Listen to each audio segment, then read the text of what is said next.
पहाड़ों के बीचों बीच बसा था धौलपुर गांव। शाम के ठीक 8 बजने वाले थे। तभी गांव के हर कोने से एक अजीब सी घंटी की आवाज गूंज उठी। ये कोई साधारण आवाज नहीं थी, क्योंकि जब ये घंटी बजती है तो रात कभी सामान्य नहीं रहती, और जो उस आवाज को नजरअंदाज कर देता है वो अगली सुबह किसी को दिखाई नहीं देता। सुनो, सब लोग सुनो, 8 बजने में अब ज्यादा वक्त नहीं है। जो जहां है वहीं से सीधे अपने घर चला जाए। खिड़की दरवाजे सब बंद करो और कोई भी बाहर मत रहना। 8 बजते ही जो बाहर मिला उसकी जिम्मेदारी कोई नहीं लेगा। उधर मुखिया रुद्र प्रताप सिंह अपने आदमी को फोन लगाता है। हेलो चंदू, सुन रहा है ना? हाँ मुखिया जी, मैं सुन रहा हूँ। तूने सबको बता दिया है या नहीं? एक भी आदमी बाहर नहीं रहना चाहिए। तू सुन रहा है ना? हाँ मुखिया जी, मैंने घंटी बजा दी है। ज्यादातर लोग अपने घरों में जा चुके हैं। बस 2-4 बच्चे हैं मुखिया जी, जो अभी रास्ते में हैं, अपने घरों की तरफ ही जा रहे हैं। ज्यादातर का क्या मतलब है? कोई बाहर तो नहीं है ना? चंदू, तू जानता है ना 8 बजने के बाद इस गांव में क्या होता है? हाँ मुखिया जी, सब जानता हूँ। तो फिर देर मत कर, फौरन उन बच्चों को घर भिजवा। 8 बजने से पहले एक भी इंसान बाहर नहीं दिखना चाहिए। समझ गया मुखिया जी, अभी भेजता हूँ। बेटिया रोशनी, तुमने घर के बाहर हल्दी की लकीर बना दी है ना? हाँ पिताजी, मैंने बाहर हल्दी की लकीर बना दी है। और दरवाजे पर दिया भी जला दिया है ना? हाँ पिताजी, दिया भी जल रहा है। अच्छा, सारे पर्दे बंद कर दिए हैं ना? खिड़की कहीं से खोली नहीं रहनी चाहिए। जी, अभी बंद कर देते हो। पिताजी, हम ये सब रोज क्यों करते हैं?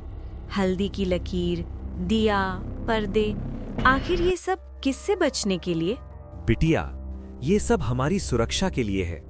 कुछ बातें समझाई नहीं जाती, बस निभाई जाती हैं। ठीक है पिताजी, मैं सब ध्यान रखूंगी। चाय की दुकान अब भी खुली हुई थी। घंटी की आवाज वहां तक भी पहुंच चुकी थी, लेकिन शंभू वहीं रुका रहा, बेपरवाह, बिना किसी डर का। एक कप चाय के लिए वो जिद पर अड़ा था। बुढ़िया जानती थी इस वक्त रुकना खतरा है। गांव लगभग खाली हो चुका था और खतरा उसी दुकान की तरफ बढ़ रहा था।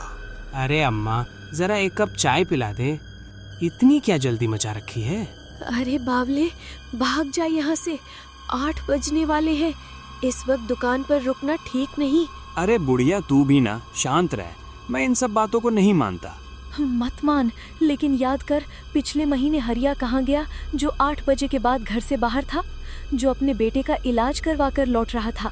मुझे नहीं पता हरिया कहाँ गया, शायद शहर में ही रुक गया होगा।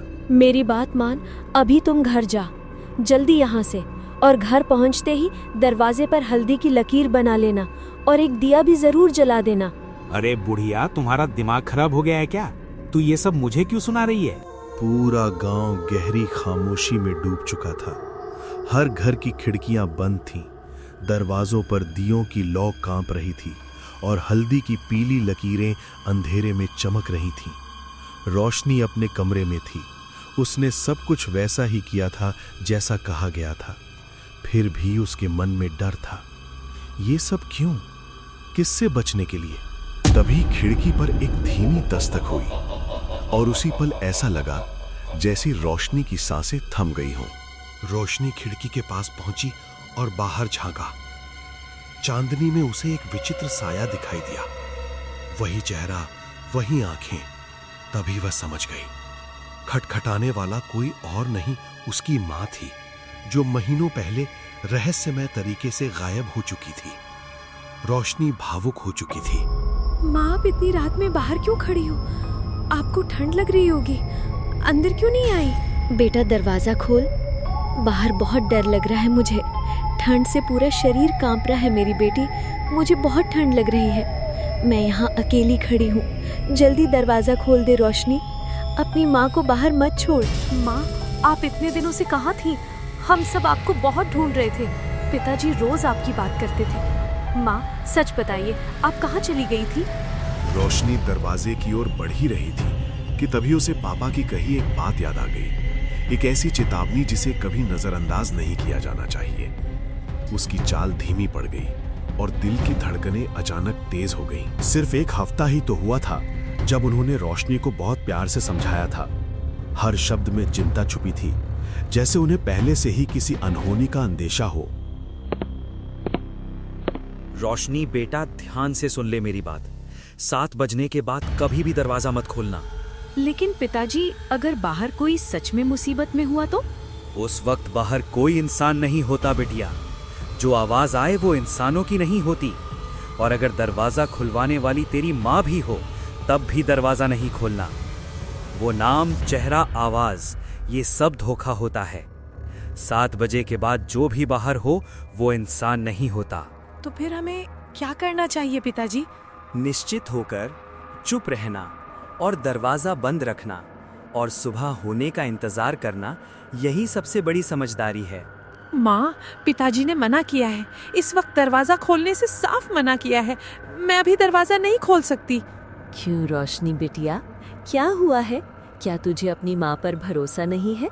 नहीं माँ, ऐसी कोई बात नहीं है। आप पर भरोसा है, लेकिन आप मेरी बात समझिए। मैं अभी दरवाजा नहीं खोल सकती, समझो। अपनी माँ को बाहर छोड़कर तुम मुझे समझने की बात कर रही है? माँ प्लीज, सुबह हो जाएगी तो मैं दरवाजा खोल दूंगी। सुबह?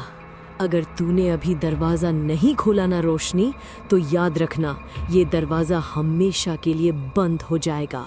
फिर चाहे तू कितना भी पुकारे, मैं नहीं आऊंगी।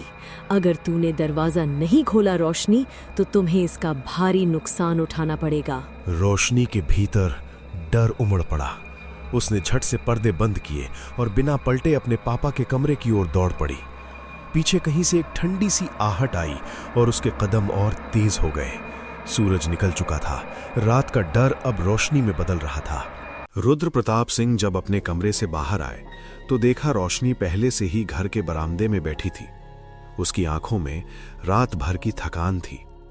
रुद्र प्रताप को सामने देखते ही रोशनी ने चुपचाप सिर उठाया और उसने कहा, पिताजी, कल रात कोई आई थी, दरवाजे पर खड़ी थी, बार बार दरवाजा खोलने को कह रही थी। मैंने नहीं खोला, लेकिन उसकी आवाज, उसका चेहरा, सब कुछ माँ जैसा ही था। बिटिया, वो तुम्हारी माँ नहीं थी। जो तुमने देखा और सुना वो सिर्फ एक भ्रम था। लेकिन पिताजी, मुझे यकीन था वो बिल्कुल माँ जैसी ही लग रही थी। इसीलिए तो मैं कह रहा हूँ रोशनी बेटा, अब बातें काफी हो चुकी हैं। तुम मेरे साथ चल। आज मैं तुम्हें कुछ दिखाना चाहता हूँ ताकि तुम्हें सब कुछ समझ आ जाए। दोनों गांव की सीमा पार करते हुए एक पुराने कुएं के पास आकर रुक गए। वो कुआं इतना प्राचीन था कि उसे देखते ही एहसास हो जाता था ये जगह साधारण नहीं है। उसकी टूटी हुई मुंडेर, काई जमी दीवारें और गहराई से उठती ठंडी हवा किसी छिपे खतरे की गवाही दे रही थी।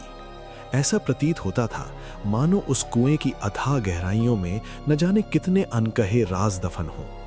इतनी गहराई कि किसी इंसान की नजर वहां तक पहुंचना लगभग असंभव था। बस उसमें झांकने भर से ही दिल में एक अनजाना डर और रहस्यमयी सहरन जाग उठती थी। ऐसा लगता था जैसे वो कुआं सिर्फ पानी नहीं समेटे हुए है, बल्कि अपने भीतर कोई भयानक सच छुपाए बैठा है। एक ऐसा सच जिसे देख लेने के बाद शायद कोई इंसान पहले जैसा नहीं रह सकता। पिताजी, ये कुआं इतना डरावना क्यों लग रहा है? रोशनी बेटा, आज जो कुछ भी इस गांव में हो रहा है ना, उसकी जड़ यही कुआं है। ओह, कैसे पिताजी? 50 साल पहले यहाँ एक आदमी रहता था, बिरजू। वो जमींदार के यहाँ मजदूरी करता था। एक दिन उसने जमींदार की गलत बात मानने से मना कर दिया। फिर क्या हुआ पिताजी? गुस्से में जमींदार ने पूरे गांव से उसका पानी बंद करवा दिया। डर के मारे किसी ने उसकी मदद नहीं की। बिरजू भूख और प्यास से तड़पता रहा और एक दिन मर गया और गांव वालों ने कुछ नहीं किया। वो और उसका बच्चा जिंदा थे। बच्चे की तबीयत बिगड़ गई। उस औरत ने पूरे गांव से मदद मांगी, लेकिन किसी ने एक रोटी तक नहीं दी। हे भगवान, और उसकी पत्नी, बच्चा भी? हाँ बेटा, बच्चा भी मर गया। फिर उस औरत ने क्या किया पिताजी? भयानक दर्द और गुस्से में उसने पूरे गांव को श्राप दे दिया और अपने बच्चे के साथ इसी कुएं में कूद गई। इसलिए 8 बजने के बाद कोई बाहर नहीं रहता। रात के ठीक 8 बज चुके थे। चंदू अपने घर के अंधेरे कोने में बैठा शराब पी रहा था। बाहर फैली खामोशी से वो बेखबर था। उसे अंदाजा भी नहीं था कि ये रात उसके लिए कुछ और ही लिख चुकी है। उसने दरवाजे पर ना हल्दी की लकीर बनाई थी और ना ही वहां कोई दिया जलाया था, जैसे खतरे को उसने खुद ही न्योता दे दिया हो। अरे ये पूरा गांव ही झूठा है, सब ड्रामे हैं। कौन से भूत प्रेत, सब बकवास बातें हैं। डराने के लिए कहानियां बना रखी हैं लोगों ने। मैं किसी घंटी वंटी को नहीं मानता, जो होना होगा देख लेंगे। कोई भूत मेरा कुछ नहीं बिगाड़ सकता। अजी जरा दरवाजा खोलिए, मैं बाहर खड़ी हूँ, बहुत ठंड लग रही है। क्या अपनी पत्नी को बाहर ही छोड़ देंगे? बस एक बार दरवाजा खोल दीजिए। अरे पूनम, तू तो 5 साल पहले मर चुकी थी ना? अजी मैं जिंदा हूँ, दरवाजा खोलिए, मुझे अंदर आना है। ये आवाज किसी और की नहीं थी, बल्कि उसकी पत्नी की थी, जो 5 साल पहले मर चुकी थी। आगे की स्टोरी देखने के लिए कमेंट्स में पार्ट 2 लिखें। ऐसे ही हॉरर वीडियो देखने के लिए मुझे सब्सक्राइब जरूर करें।